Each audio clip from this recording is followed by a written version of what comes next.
Hello everybody and welcome to week 17 and the final week of the regular season in the NFL. I'm your host Cody P and we're going to break it down once more. Alright, quick recap last week. We went 13-3. In the most worlds, I took all the favorite teams and only lost me 3 of them.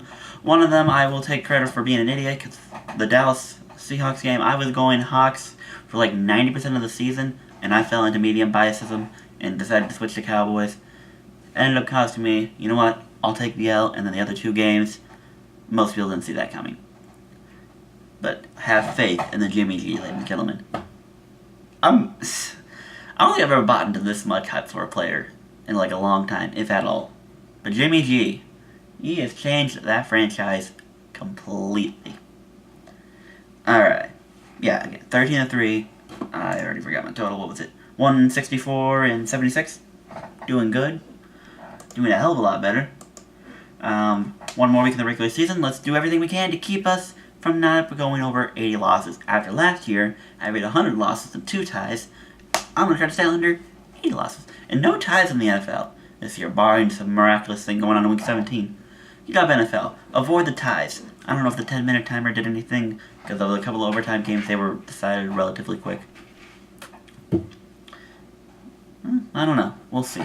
But for now, for this week, I'm not going to do the 3 game. We're going to do it a little differently. I'm just going to break down all the remaining scenarios for the playoff teams, what are important, because as the NFL has decided to claim, no game here has significant playoff implications for both teams.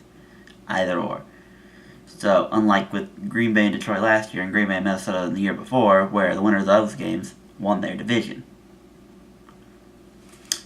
In this universe, all the games have been decided. If we had would have gotten like a Saints-Panthers game, then it would have been important. Or if Tennessee not taking a crap in the last couple of games, maybe Tennessee and Jacksonville gets that primetime game. Right now the NFL is deciding that they want all the games that have somewhat of a playoff implication to be afternoon games and all the games that no one really cares about to be the morning games. Henceforth, 7 in the morning, 9 in the afternoon. Hope you have red zone, because you're going to have a lot of games coming at you. But anyhow, I'm going to break down all the games and all the playoff scenarios and what could possibly happen. So we know, 9 teams. 3 more spots left. In the NFC, you either have the Falcons or the Seahawks. And the Falcons own the tiebreaker. So if the Falcons win their game, they're in. They get the 6th seed. They're done. If the Seahawks win and the Falcons lose, then the Seahawks get in and the Falcons are out. But that's it. Falcons can't do anything to reclaim a 5th seed or win the division or anything. So Falcons, Seahawks, whatever happens, they're the 6th seed. Panthers, due to the interesting tiebreakers, they technically could still get the 2 seed, but that would require the Saints losing to the Bucks, and the Niners beating the Rams, which is now possible with the benching of their players and Jimmy G coming off, and then the Bears beat the Vikings as well, which I'm going to use doubt, because the Vikings, I don't think they're going to bench their players, because they know that they need to still win this game to get the 2 seed. But that is possible. With the Rams benching players now, chances are that they're going to lose their game to the 49ers because of Jimmy G is on a roll, unless Sean Mannion and all them, Oregon State product, so I'm going to be rooting for him a little bit. But unless that happens, chances are the Niners will take that win, which means the Rams are going to fall to the 4th seed, and if the Saints win their game, which they play the Bucks, most likely will, they'll be the 3 seed, and pretty much how I'm predicting it to go: Eagles 1, Vikings 2, Saints 3, Rams 4, Panthers 5, Falcons 6. That's the NFC. It's pretty simple for the most part. Nothing's a lot changed. Now we're going to go to the AFC, where we pretty much know the gist. The Patriots and the Steelers get the byes. Patriots has a tiebreaker over the Steelers, and both of them play easy opponents this week, so they're going to probably win their games. Patriots will be the 1, Pittsburgh will be the 2. Jacksonville, nothing matters. They're stuck at the 3 seed. Kansas City, nothing matters. They're stuck at the 4 seed. So, there's that. Now the wild card, you got 4 different teams going on. You got the Baltimore Ravens at 9-7, or 9-6. You have the Chargers, the Bills, and the Titans all at 8-7. All crucial games they have to play. They win their games. I don't know exactly how it goes off the top of my head, but Ravens win against the Bengals, they're in. 5th seed, all theirs, done. But even if they lose that game, if either the Titans or the Bills lose, then the Ravens are still in.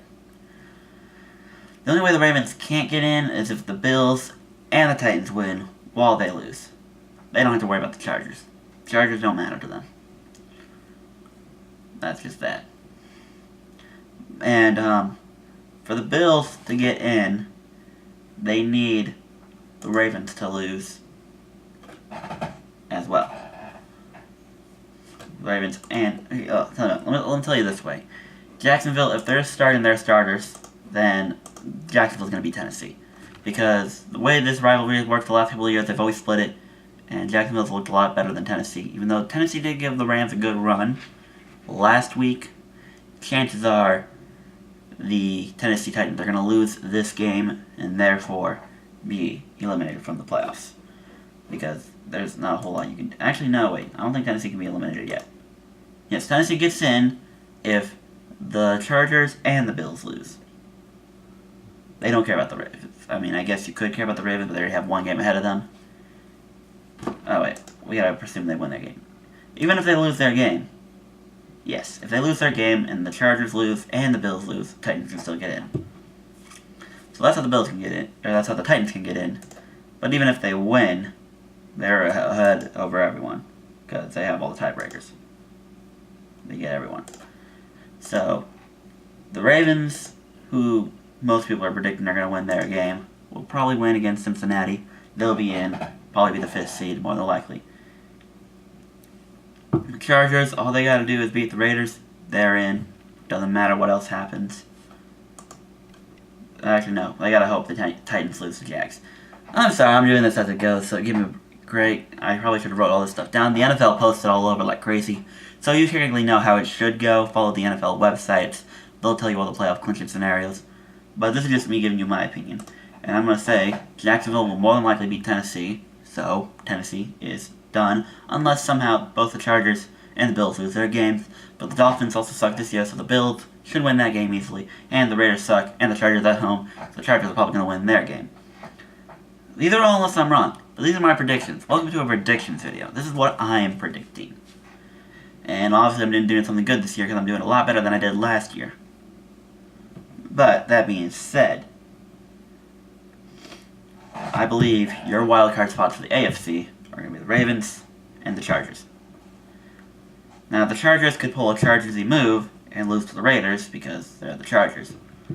Or Tennessee could pull an upset and win the game against Jacksonville. But anywho, the Ravens, they're pretty much safe unless Tennessee decides to try hard against Jacksonville. So they can still afford to lose that game. They're still in, but they would be at the 6th seed if the Chargers and Bills win their game. But if Tennessee wins, Tennessee would get the nod to the 5th seed, and Bills would get the 6th seed, meaning the Ravens are out of the playoffs. I don't know how these tiebreakers are working for Buffalo to edge Baltimore, but what can you say? There's a tiebreaker somewhere there, and it's probably, I think it's like win percentage or conference percentage. I don't know how it works. But for whatever reason, the Bills have a tiebreaker over the Ravens, so there's that. Although chances are more than likely Baltimore's going to win their Week 16 or Week 17 game against the Bengals. Even though, as a stubborn Ravens fan like myself, I know for whatever reason we have problems with the Bengals. It's just who we are. It's not an easy game. Divisional games are never easy, regardless of the record. And a lot of these teams here are looking to play spoiler. Although for the AFC, the top 4 seeds are pretty much on lock for the positioning they are in, and it's just down to the wild card. So it's those 4 games that you're going to want to watch. And then, yeah, in the NFC, positioning, pretty much, since the Rams are pretty much benching all their players, they're okay with taking the 4th seed. And so that leaves you... The only thing that's going to change at this point, because I'm expecting the Falcons to go full try-hard mode and beat Carolina, what I'm expecting is for the Eagles and Vikings are going to stay where they are. Saints are going to notch that 3. The Rams are going to be the 4. That could flip-flop either way. But the chances are the Saints are going to beat the Bucks. So, that means they're going to be the 3. And if the Rams are benching all their players, Goff, Gurley, Aaron Donald, Andrew Whitworth, a couple other guys are being benched too, chances are the Niners will do just enough to win that game, giving the Rams the 4 seed. Panthers aren't moving anywhere. They're going to stay at 5. And the Falcons, since they get the win, they're going to get 6. So, if I'm correct, your wild card games, ladies and gentlemen, you'll have the Ravens at the Chiefs, Chargers at the Jaguars, Falcons at the Saints, and Panthers at the Rams. Those are your wild card games. Eagles, Vikings get the bye. Patriots, Steelers get the bye. And just to make sure I clarify one more time, here's all the predictions going up. Most games aren't going to matter. Packers, Brett Hundley, respect to him, but he's not going to beat Detroit. I'll give him the Cowboys a win because the Eagles are probably also going to bench starters. I haven't heard anything yet, but what is more than likely going to happen is the Eagles bench some starters, and the Cowboys will try to get a win so they can have a winning record so people can say, oh yeah, Dak's still good, blah, blah, blah, whatever. Skins will win, Giants are done. Hawks are going to win because it's Arizona, even though Arizona does give them a difficult time. So don't be surprised if Arizona keeps it interesting, because that's what will happen. And they beat them last year in Seattle. Then again, they also had David Johnson. I don't know. I'm not allowed to make these calls. Speaking of that, I'm expecting AP to retire after this season. He might not want to, but he probably is gonna, because David Johnson is gonna come back. They're going to have a hard time paying both of them. Yada, yada, yada. And that's pretty much how it's going to go. AFC, DeAndre Hopkins, I'm being told, is not going to play against the Colts. So I'm going to give the Colts the edge there. And they're also at home. And we saw how TJ Yates performed against Pittsburgh. Yeah, it was Pittsburgh, but no. And now without DeAndre Hopkins, good luck. Lamar Miller is a nice running back, but he ain't going to lead that team. Plus, the Colts beat the Texans in Houston with Savage playing. Now, you can argue whether or not Savage or Yates or whoever is better, but that's up for discussion. Chiefs are starting Patrick Mahomes, but I still think he'll do enough to beat Denver, because Denver, their offense has just imploding on itself. So what are you going to do there? Pass will beat the Jets, Steelers beat the Browns. And that's about everything. Now, as far as fantasy goes, ladies and gentlemen, Micah beat Sean. So Micah is this year's IRL League Fantasy Champion. Beating Sean, who's second. I get a miraculous win against Christopher to give me third, while Christy will be fourth, participating in the championship game. As for our bottom records go, we have James beating Dvorak, so James will be 5th, Dvorak will be 6th, and in the overall loser bracket, Dom beat Nathan, so Dom will be 7th, and Nathan will be our last place participant. Funny, how about it was both me and Nathan last year battling for 1 and 2, but now I'm 3rd and Nathan is last. And we already know what happened in the Progs League, so there's that. One more week away from the playoffs, ladies and gentlemen. I hope y'all are ready for this. I'm excited. Whew. It's all or nothing here for these teams in Week 17. Everyone fighting for those playoff spots. Win your games, and you're in. I'm CRP. See y'all in the playoffs.